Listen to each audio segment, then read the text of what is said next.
mind bend, non-ordinary and extraordinary states of consciousness for mind bend creative.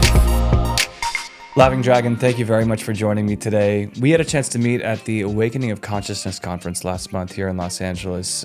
Was that the first time that you had attended the conference? Oh, that one, yeah. Cool. And you spoke on a panel. Could you tell us a little bit about the panel?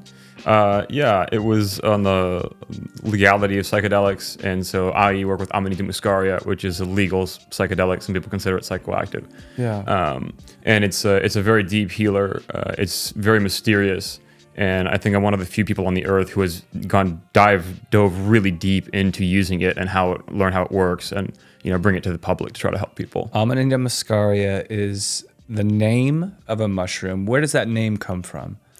I don't know where the name originates from, honestly. I'm not sure. But it's what people understand as the red-capped mushroom with the white spots. Right, yeah. It's the red mushroom with the white spots, the Mario Brothers mushroom, the one so related to Santa Claus and that people are associating with Jesus. And so it's actually already very, very famous. Yeah. It's just people don't know about it.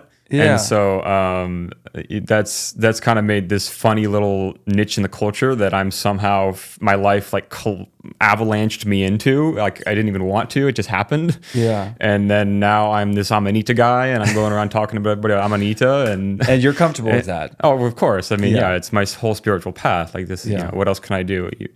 What is there to do but go with God? Like, why would you go against that? Well, it's interesting because this will be like the 24th or 25th episode of the podcast, and I haven't had anyone on yet to speak about Amanita Muscaria specifically. And in most of the work I've done journalistically around the field of psychedelics or the notion of psychedelics, the topic, Amanita Muscaria is pretty down there on in terms of exposure or conversations around that particular mushroom. It's usually psilocybin mushrooms or MDMA, ketamine, ayahuasca, DMT.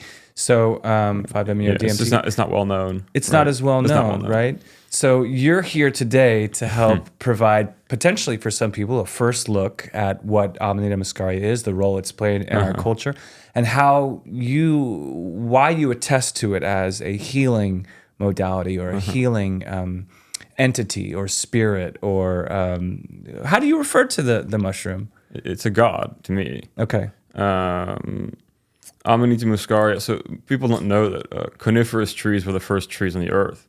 So what are present-day pine trees are the ancestors of the oldest organisms that could stand on the surface. And Amanita Muscaria, it has to grow out of the root of a pine tree. It has a link to it that makes it necessary for it to grow that way. So it's literally over the aeons been collecting its knowledge. And these two organisms are very heavily linked. And in forests, there are mycelial beds, which is now becoming common knowledge. And these mycelial beds are extremely deep, and they can live for very, very, very, very long amounts of time. They're not actually sure if they die. So that means that these mycelial networks must be by far one of the most intelligent organisms on the planet. They've seen so many things come and go. The catastrophes, the Earth breaking into continents, asteroids hitting the Earth, all sorts of everything. And yet pine trees can still exist in tundra, desert, rainforest, any environment, basically.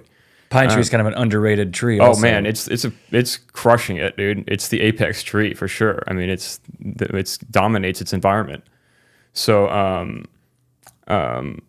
so the Amanita has access to this knowledge, and it's there to hand it off to other organisms so that organisms can have that knowledge too, because all of nature is evolving at a sort of a constant pace, and it's all interlinked. So the way in which nature is evolving its consciousness is linked with the way humans are evolving our consciousness, and these two things are growing and becoming more synchronized over time. That process is accelerating.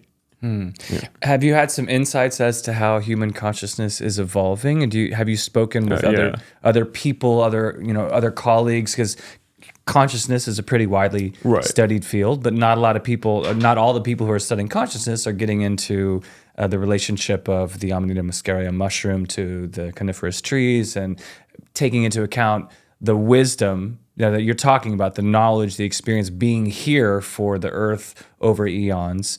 I'm interested to know about the conversations you've had with colleagues or friends or peers or people you meet about consciousness and how that's evolving on earth. Yeah, I mean, essentially my entire life led me down a path where there was not really another option.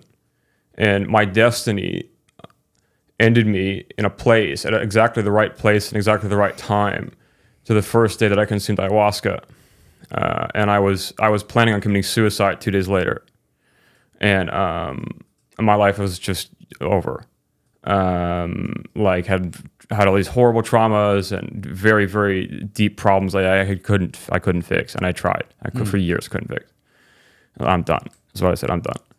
And on that day, I had a vision of the future of the earth, which was the most beautiful thing that I had ever seen. I'd never seen anything even close to that since. And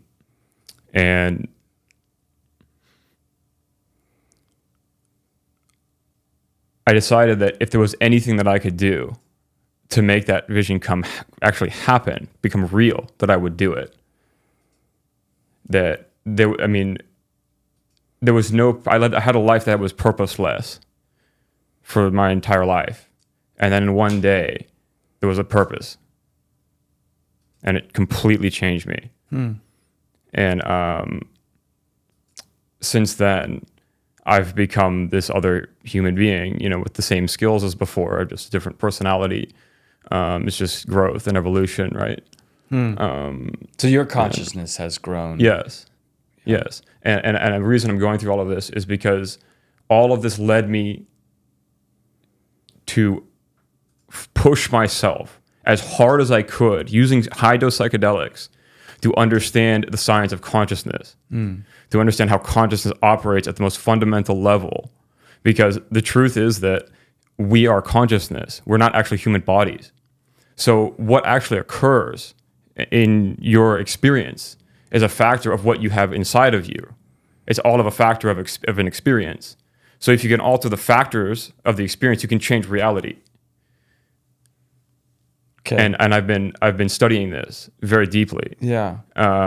When you say studying, what does that entail for you specifically? It's studying the mechanics. So you don't look at specific situations too much.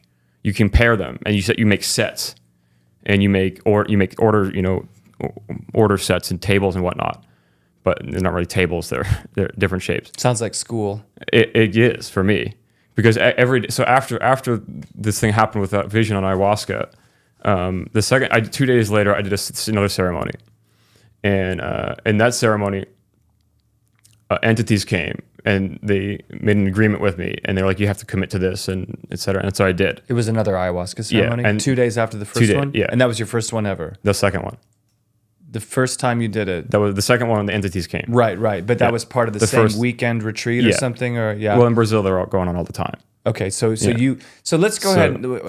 I love that we're right into it, but let me set up a little bit of preface here. So you're talking about being a person that's feeling like taking their own life, that they're not amounting to anything, or they're frustrated, or they're in despair, or whatever the factors that were coalescing there for you to feel like you needed to take your own life. Where are you from? Where were you raised? What was your life like up to that I grew point? up in Washington, D.C. Area. I had a very troubled family. It's extremely abusive in every emotional, mental way. I was put into a residential treatment center when I was 16, and they threw you into isolation chambers, and kids would beat each other all the time. It was like prison. What were you in the treatment center for? I was just put there for being depressed. By your family? Yeah. Yeah. And get out of there, and I had PTSD. From that experience. Yep. Yeah. And then right after that, my older brother committed suicide. And at that point, I said, fuck life. How many siblings did you have? Two. Yeah. And so I was, I tried to make my life work. You know what I'm saying? But I was so damaged. At 18, 19? Yeah, from 19 till my 20s. Yeah. But it was impossible. What were you doing? Like delivering pizzas? I was in college. You went to college, okay. And I was a triathlete. I poured all my time and energy into triathlon because You got that was into a way to school. live. You got into college. Like you. Yeah, I mean, I still was functional, but like broken, like yeah. in a lot of ways. Not in a lot of ways. Yeah, like well, way far from that. Yeah. I was just clinging to it like a string. You know what I'm saying? And Were you using any other kinds of drugs or any other? never. I never touched anything. I was super clean. I never touched anything until I was like 27. Then the first time I smoked weed was 27. So you identified as an athlete, if anything Oh yeah, else. I was a pro athlete, triathlon, which you can't make money at really, but it was a life. You were passionate about Yeah, that. that's right. Did it bring you happiness? Yeah, it did. It gave me a lot of peace, being out in nature and sort of going through. I don't know, just feeling connected with everything a little bit more and being able to breathe and everything. By running. Out on the road. Yeah, and biking, swimming. Oh yeah, okay.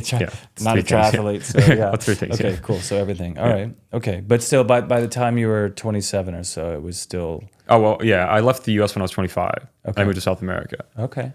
And Brazil. Yeah. Well, I eventually ended up in Brazil, where I lived for 7 years, and that was where I discovered psychedelics and where I discovered Amanita for the first time. What brought you to South America?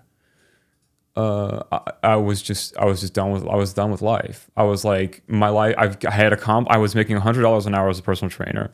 I was a pro triathlete. I was living with my girlfriend, and I was like miserably unhappy, and I couldn't stand it because I was like, all this, like, there's no meaning. There's no meaning to life. It just seemed like everything is just like this repetitive cycle, and you just like have these like dainty little experiences that are like sort of fun sometimes, but you always have that big suck going on all the time. Okay. And I was like, dude, I can't do this anymore. Yeah. It was too hard. I was like, no, I'm gonna find another way, or I'm out. And because I was in so much pain, and so I just left everything behind, moved to Argentina. Now I didn't speak Spanish. I just started, and then I learned Spanish. Aprendí español, and I enjoyed the peace of the place. Yeah. And that was kind of where my spiritual journey started, really. But my psychedelics didn't start till 7 years later. Okay. So how did you come to? Does it make sense to take the leap then to how you came to a psychedelic experience? Yeah. Well, I had been living in Brazil and attempting to build this kind of like ideal life, because I loved the place I lived. It was beautiful, good food, beautiful women everywhere. Beach is incredible, and I just loved the place. And I tried to build a business there, and I couldn't do it. Like a training? No, this was corporate wellness programs, which is kind of a niche area there. People don't really know about it that much. Yeah. So I was going for that, and didn't really work out. But I tried it, and I got a lot of speaking experience in Portuguese, which was cool. I got to speak on public TV in Portuguese, which was a life thing.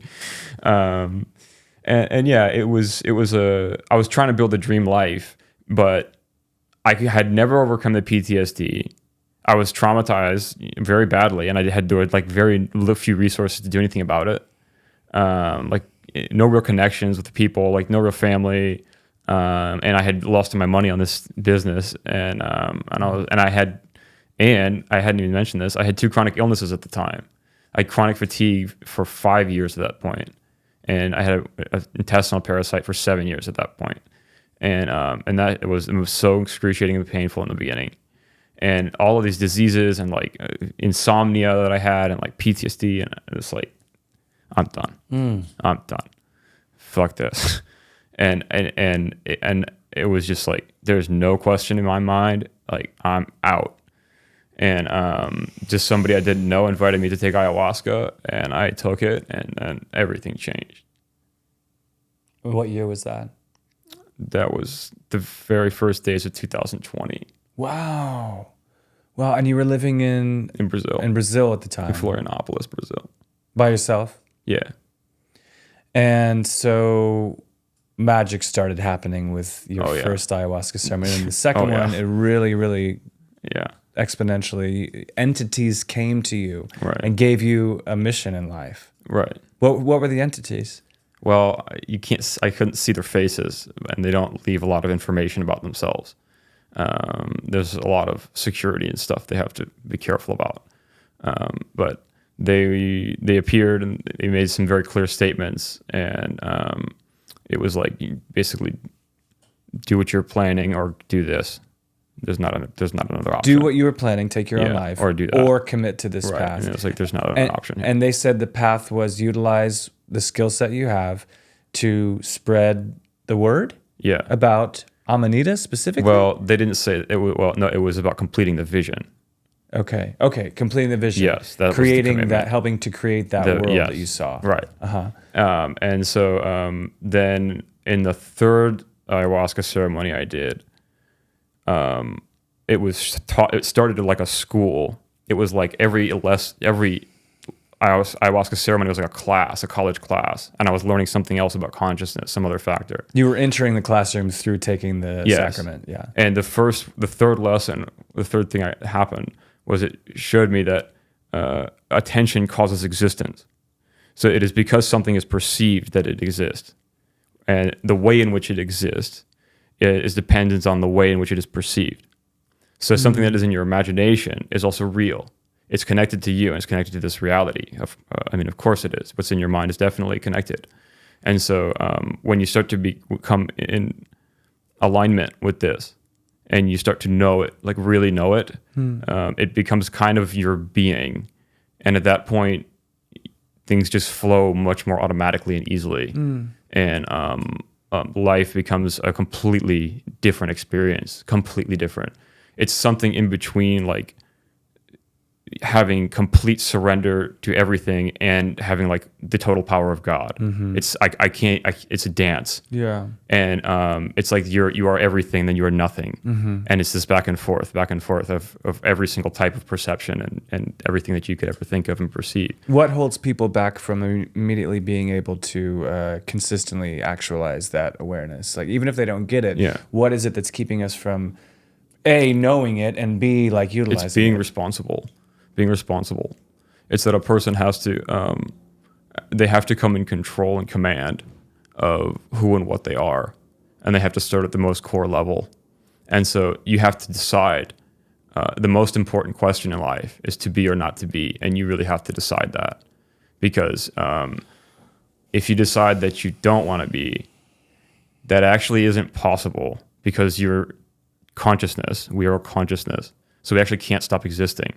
Even if you kill yourself. Yes, even if you kill yourself. Yeah. So which means that if you did kill yourself, everything you've perceived has created a hellish reality, which you then will fall into.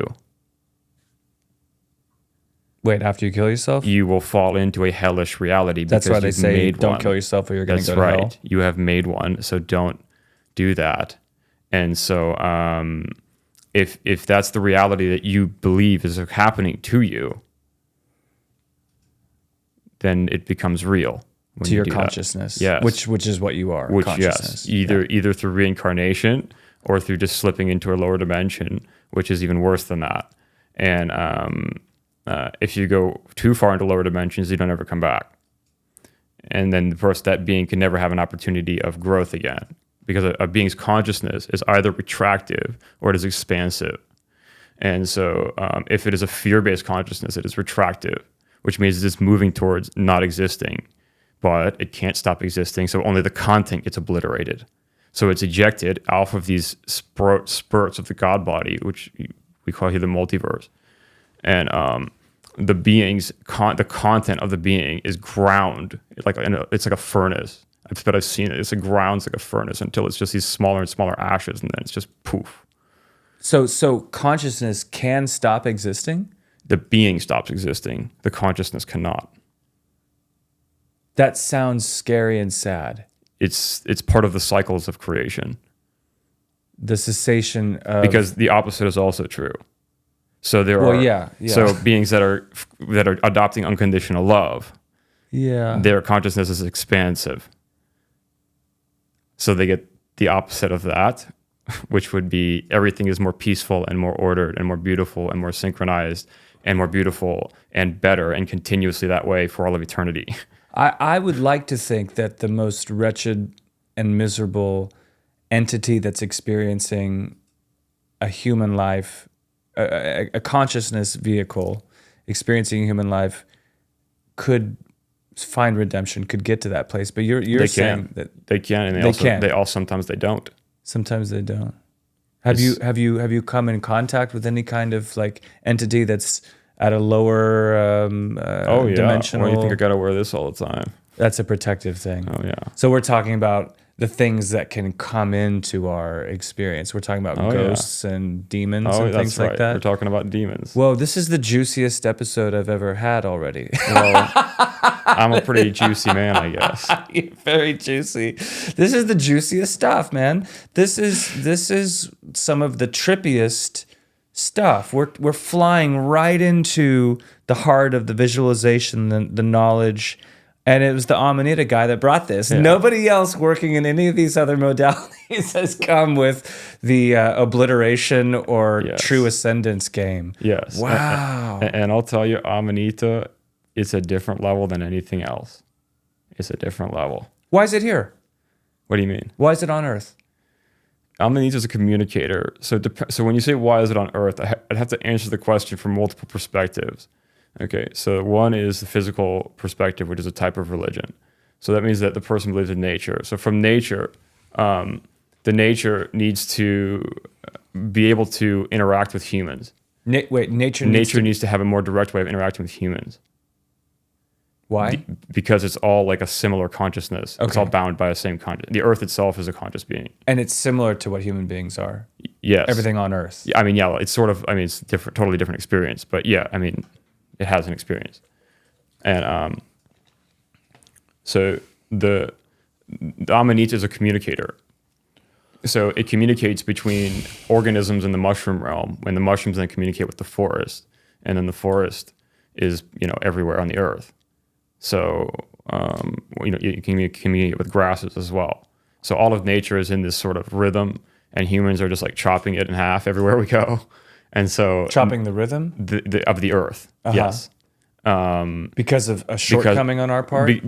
Because of pollution and building highways everywhere and flying planes all the time and like all of the different things we do and all that stuff, trash everywhere.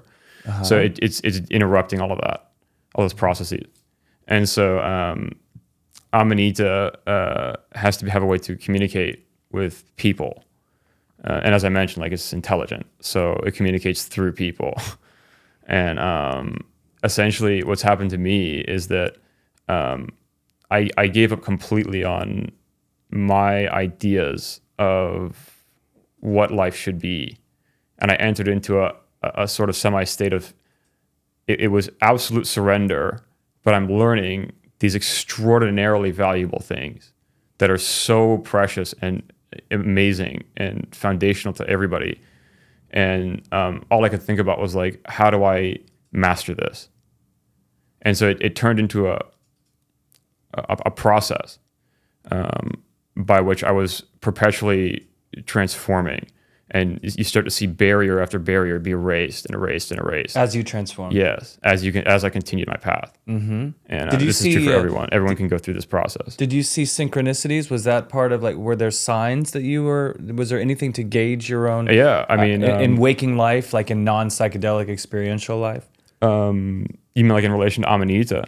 No, just like when you're having your psychedelic experiences, for lack of a better term, right? Your Amanita or your God experiences or whatever, your download experiences, and then you're showing up to this interview today. Or you're going to the grocery store, or whatever it is you do to proliferate your life. Was your reality changing? Your perception of reality changing? Absolutely. Okay. Absolutely, because the way it works is like this: you take a psychedelic that expands your consciousness in some way or another. You, the conscious being, have to be able to tolerate the expansion and hold it. Yeah. But a lot of people, they run away. Yeah. That's the problem. Is that panic and That's psychedelic fear. experience? It's fear, yeah. So people have to learn to get over that in their own consciousness during a trip. Mm-hmm. Yeah. And if a person can actually get over it, all of it, through experiences, then in real life, they just translate that skill. And then they can just do things that were not possible before, because fear is such a blocker to everything that you need and want. Do you think that's why suicidal or deeply suffering people can have some of the most profound takeaways from psychedelic experiences? Because it's not so much about fear of holding anything in their life anymore. It's not about grasping their life. They're not holding on to life anymore. Yeah, they're close. Yeah, right. Yeah, I think that's a big part of it. I think it's like certain types of people, they're just not attached to this world very much. and so they're more prone to that kind of a problem. Or maybe it could be addiction, it could be something else, and it's just because it's difficult to manage all the stuff I'm talking about in this reality. This place is this is a hellscape. So our experience on yes, the Earth is a hellscape. Earth is a real place. Yes, it's a real place. Well, it's physical, and it also has metaphysical component. Yeah, but yeah, it exists in multiple dimensions. And if we all listened to Amanita Muscaria, none of us would wear shoes anymore. I think if everyone took Amanita Muscaria, people would learn how to solve problems so fast that it would annihilate the system we currently live in a matter of years. 2-3 years. Because we wouldn't have the same values. Because when you take Amanita Muscaria, your subconscious is connected more with another person, with other people's subconscious mind, which means that you are making decisions in a sort of synchronized way because your minds are a little bit more connected. Okay, which means that you can more easily get to a goal, and this gives you access to things like intuitions. So, like, I can literally find a person in a crowd by picturing them in my head, and then looking for them. It's simply a matter of knowing how to overcome the perception of I don't know. Because people usually see I don't know and they have fear. But in my case, I've trained myself that when I perceive I don't know, I have faith. Faith just means that it's ordered in a way that I don't understand. When an I don't know moment comes up for you, it's a faith activation. Yes. Activation. That's right. And there's a lot of other stuff, complicated stuff I can explain. But essentially, everything is just about unifying and synchronizing all perception so that things just become more stable. Because if they're perceived in a more stable way, they're created in a more stable way. How things are perceived is how they are created. Okay, so after your second ayahuasca ceremony, Yeah. entities came to you and they delivered information. They said you either off yourself like you plan to, or you commit to what. Well, they didn't say that. But yeah, they did said like you can do you either do with that what you had wanted, or you can. They didn't. Yeah, they weren't terse. Right. I was just being Okay, terse to be a clown. Sorry. But you were presented with an opportunity, and then somehow, but you didn't know that it was going to be through Amanita. I had absolutely no idea what was going to happen, and I still kind of don't. Well, but you discovered Amanita Muscaria at some point. Yeah, that took a few years later. Okay. What did you do immediately after the ceremony? Yeah, so after the third ceremony, I did hundreds and hundreds of ceremonies of every which type. I was doing ayahuasca ceremonies 3 or 4 times a week. How did you afford all this? In Brazil, it's cheap. In Brazil, where I live, I could do a really high quality ceremony with indigenous people from the Amazon, like Shipibos, Pajés, Hunikuin Pajés, and they would come and they would do ceremonies on the island I lived on, and they charge like 100 reals. Who were they doing it for? What's up? Who were they doing it for? For the public, just for anyone who wants to go. So usage there is a lot more common than because it's legal down there. Yeah. Right. So there's a lot of people in the general public taking ayahuasca ceremonies. A whole lot more. Okay. Because of legalization, and so there should be legalization of everything. There should be legalization of psilocybin, definitely. I mean, that's a no-brainer. I mean, there's never killed anybody. It's been shown that it, can severely, significantly alleviate depression and PTSD and many other things. Like, how can you leave this illegal? Like, well, but then you get into the dynamics of who owns the politics of the country and who profits, and how we are okay with that. Yeah, and how we're not like trying to do anything about it. We're just sit here arguing with each other about stuff. Well, and who are you talking to? The general public. It's just that people are so distracted. They're very distracted by stuff that is just so irrelevant. And I mean, right now we have like World War III could break out any day. The climate is destroyed. What else? The COVID is an emergency somehow, but pedophilia is not an emergency.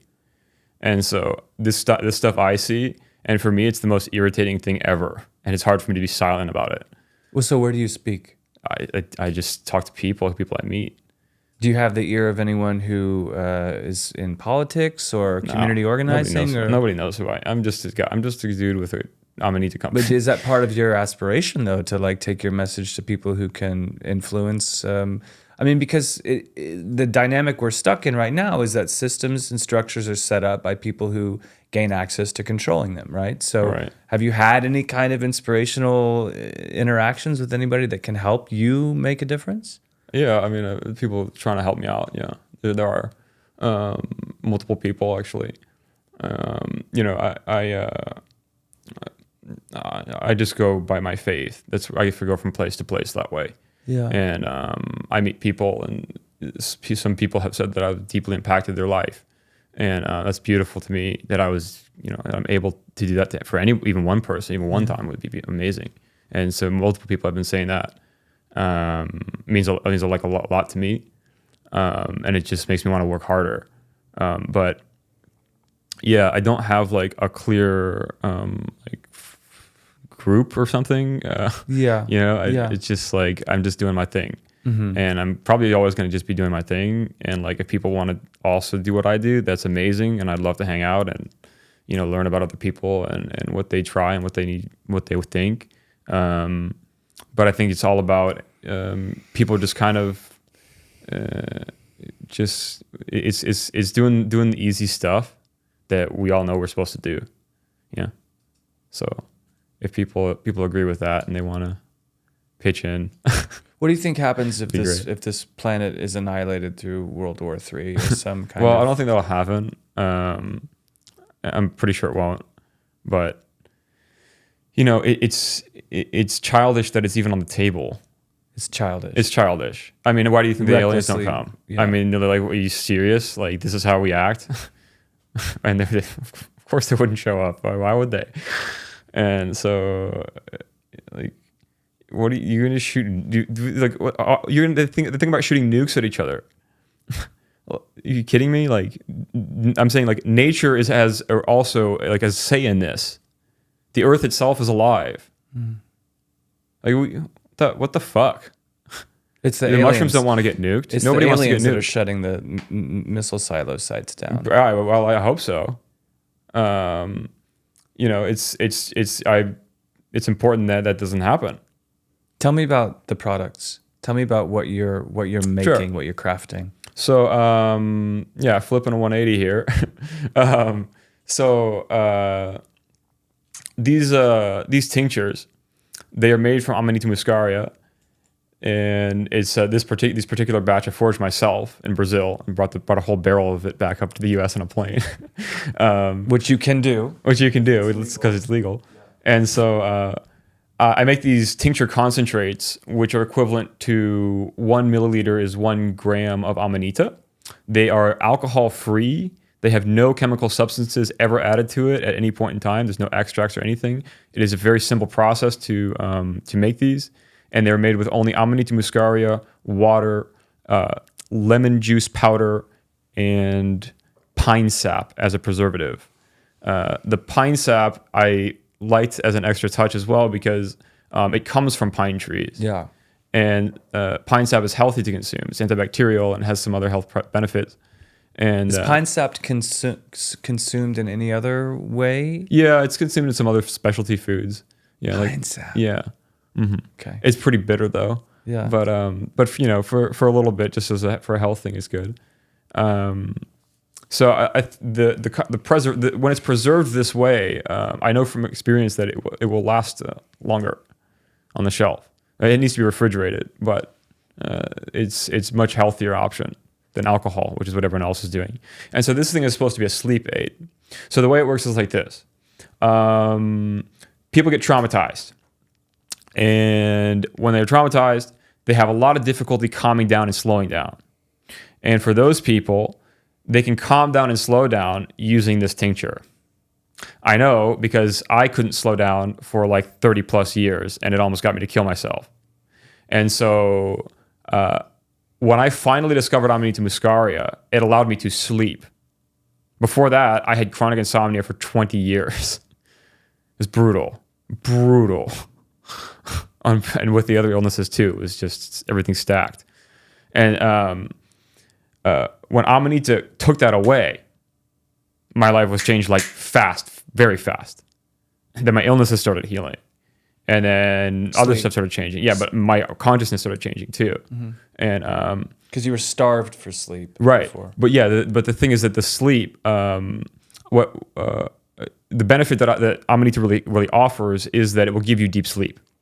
So when you take a microdose at night, like 1 or 2 grams, you'll sleep very deeply.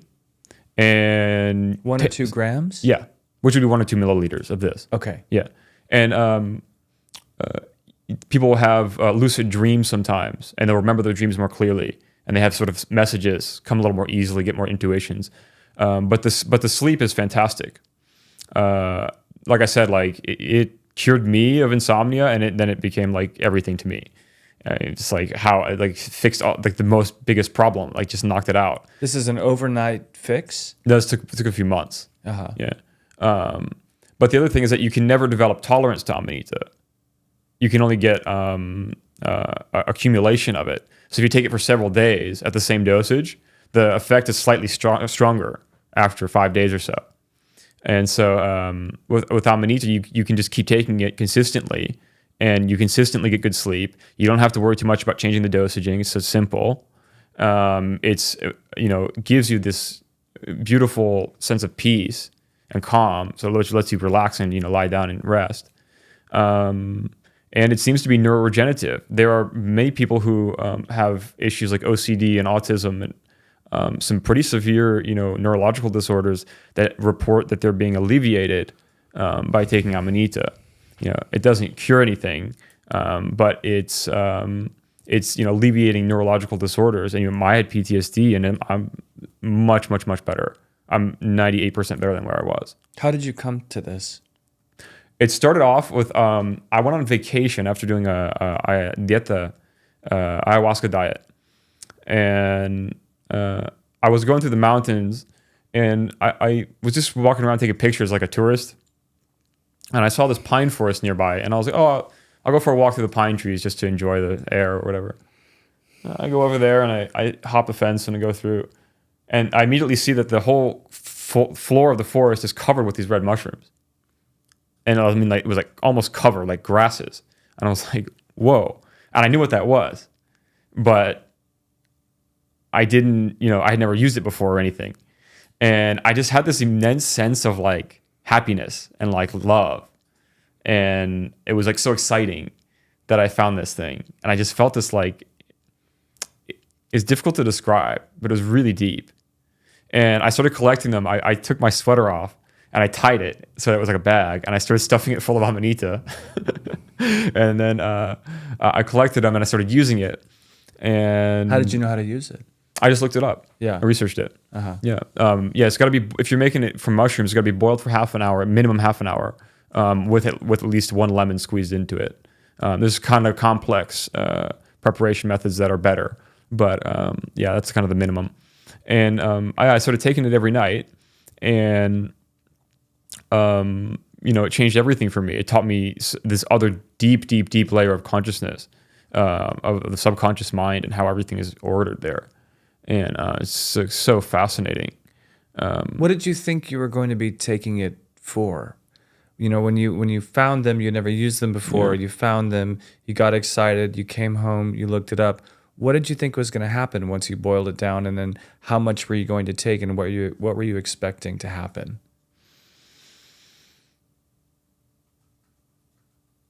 I was expecting to be cured, and it did cure me of insomnia. And it also cured the intestinal thing. I mean, almost all the way. The parasite. Yeah. Almost and all the way. No other medicine had... Nothing had come close. I did so much ayahuasca and psilocybin, wachuma, all sorts of stuff. And just nothing had come close. Had you taken Western medicine? Oh, yeah. And it didn't do anything. And nothing got rid of it? And I had done like years of like full like medical treatments for that. And you just, nothing. So, you thought it'd be another evolution, right? So I knew that it was going to be another step in my life. Yeah, and it turned out to be gigantic. And then I ended up taking it all the time, and it changed so much for me. And I eventually started just sort of practicing it more than anything else, using it way more than ayahuasca. And I always combine psilocybin with Amanita because the experience is way better. You always did. Yeah. Yeah. These are high dose. Does that even make sense to say high dose when it comes to Amanita? I know people talk about no, there's kind of a standard understanding of what a high dose psilocybin mushroom experience would be. Yeah. It's kind of like being blown into a quadrillion little pieces and letting that happen and then seeing what you turn into. This is a if you're just taking the Amanita by itself. Right. And it's a personal experience. You do it by yourself or you do it with somebody else there with you? I was doing these on my own, but don't do that, please, people. Don't do that. Uh-huh. Yeah. Don't do that. But do some people do high dose Amanita experiences in the company of someone that's trying to care for them? Yeah, I mean, if you have, and person has to build up to that. It took me years to build up to those experiences. Build up to it. I mean, you can't just jump into it. Can it kill you? Is it poisonous? No, I mean, no, it can't kill you. If you eat it raw and you like force eat it raw, it has the possibility of killing you. Uh-huh. But like it would be disgusting and it wouldn't even make you trip.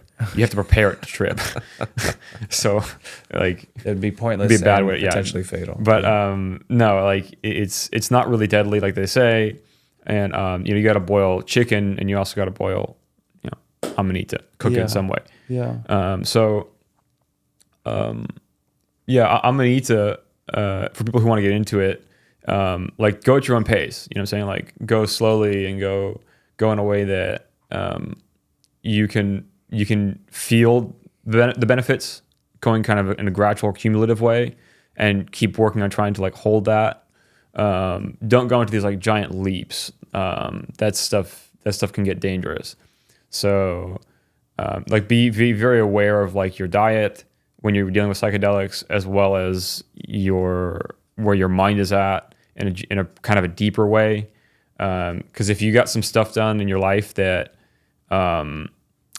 is really out of alignment, some beliefs that are like subconscious and pretty bad, you're gonna have to face those when you go into those experiences. It sounds like there's the potential for this not to produce luxurious, healing, comfortable sleep right away. I'm talking about high dose here. Okay. Yeah. Okay. This is a different You game. think most of the people that you've spoken with who are microdosing that tincture, how do you get your feedback on what people's experiences are? I just talk to them. Yeah. All my customers talk to me quite a lot. It's very nice. Yeah. I like hearing from them, honestly. Yeah. And, I hope they message me more. Because, what I'm really looking at is like, how do people change from Amanita? I know my experience, but obviously other people have different experience. Yeah. And so trying to see like how that change happens and what's actually going on. And then I get a clearer image of what Amanita is, how it's working with people and what it does and everything. Mm-hmm. And, it's in my opinion, it's basically just an opener of consciousness. It basically just gives you mental space and clarity that is just impossible any other way. And, how much more functional would you be if you just had more mental space and you could just remember things better and just had more mental... I mean, we already know other mushrooms are very good for the brain, and this one is as well. I'm considering making some combinations with Amanita and some other mushrooms to get like a super supplement tincture, because they're just so effective in helping us heal. You've just moved to Los Angeles, and that alone can shift your reality, and you're going to meet different people and be in different places and have different exposure, different conversations than you would have wherever you were before. Our time has come to a quick conclusion for today, but since you're here, would love to check back in and see how things are advancing. I appreciate you getting into the nitty-gritty and sharing from your personal experiences and going into that very fantastic space of some of the concepts and the experiences that are a little more abstract and harder to talk about for some people. Mm-hmm. But I think it's interesting to me. It's one of the most interesting parts about this whole conversation is reality, consciousness. Right. I like to think that we can be inspired to evolve in a direction that's empowering, healing. And I like the idea of being able to visualize where somebody is in a crowd if I need to find them? Right. How do I have deeper empathy for anyone in my life, including myself, right? And how do I, I think everybody wants to be able to affect positive change or manifestation within their own experiences. So it's quite a mission. Yeah. Well, when you accept a spiritual responsibility, you got to keep committed to it. And, I'm just kind of going along with it. And I'm very happy to be here and happy to share whatever I can that might be helpful to other people, and just try to make the world a little bit more beautiful. Cool, man. Well, we'll check in again together. Okay, great. Thanks. Yeah.